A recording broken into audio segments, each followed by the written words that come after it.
మీ అందరికీ నా హృదయపూర్వక వందనాలు. చెమ్మగలిగిన దేవుని పిల్లారా, మీ హృదయాలు వెలిగించే మాటతో దేవుడు ఎక్కువ నీ మాటలు తీసుకొని మీ వద్దకు వచ్చున్నాడు కనుక మీరు నేను కలిసి ప్రభు మాటల చేత మన హృదయాలు వెలిగించుకుందాం.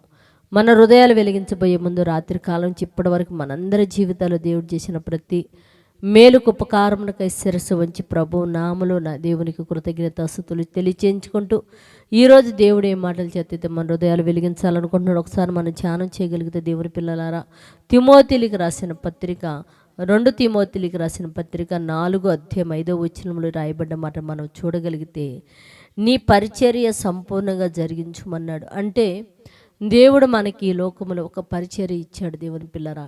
ఏంటి అది అంటే, ఒక భార్యగా, ఒక భర్తగా, లేకపోతే ఒక అన్న తమ్ముళ్ళుగా, చెల్లెళ్ళుగా ఒక్కొక్కళ్ళకు ఒక్కొక్క ధర్మాన్ని దేవుడు మనకి ఇచ్చాడు దేవుని పిల్లరా.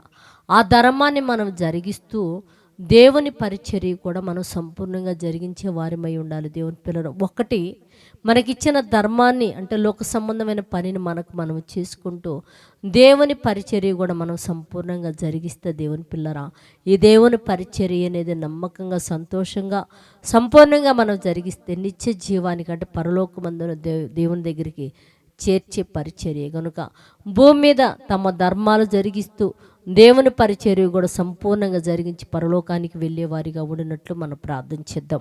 పరిశుద్ధుడా, చెమ్మగలిగిన మా పరలోకపు తండ్రి, నైనా నీ కృపగలిగిన నామానికి వందనాలు. నీ నామమును హెచ్చిస్తున్నాము, గణపరుస్తూ మమ్మల్ని తగ్గించుకొని అడుగుతున్నాము తండ్రి.